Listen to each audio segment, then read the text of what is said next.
Musta mga kaboxing, this is Boy Kalawang TV. So mamayang gabi na po magaganap ang laban ng ating kababayang Pinoy na boksingero na si Vincent Lacar kontra dito sa pambato ng bansang China na si Bin Lu na may kartadang 4 wins, 1 loss with 2 knockout.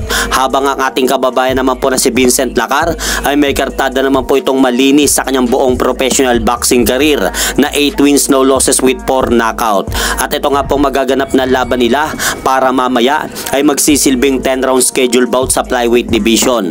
At dalawang titulo nga po ang nakataya para sa magaganap na laban nila Vincent Lacar at Chinese boxer Bin Lu. At ito nga po ay ang titulong WBO Oriental at WBC Far East flyweight belt. Kaya mahalagang laban nga po ito para kay Vincent Lacar dahil dalawang titulo nga po ang posibleng maiwi nito sa ating bansa. Kaya suportahan po natin si Vincent Lacar mamaya na makuha po nito ang panalo sa bansang China. At magaganap nga po mga idol ang laban na yan mamayang alas 7 ng gabi.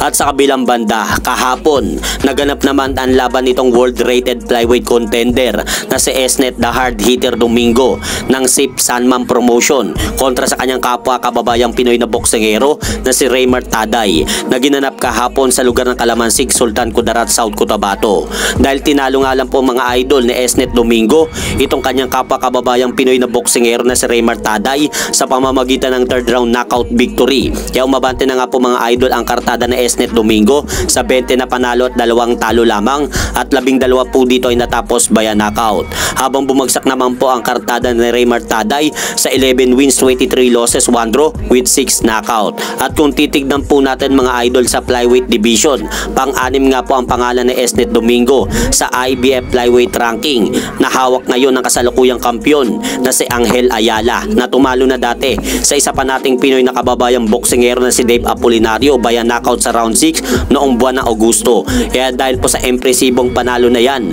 ni Esnet Domingo kahapon ay asahan na po natin na tataas pa ang pangalan nito sa IBF ranking. At hanggang dito na lang po muna ang aking update sa mga aganapan sa mundo ng boxing. At syempre mga idol, huwag nyo rin pong kalimutan pakisuportahan nyo naman po muna ang ating munting channel. Maraming salamat po.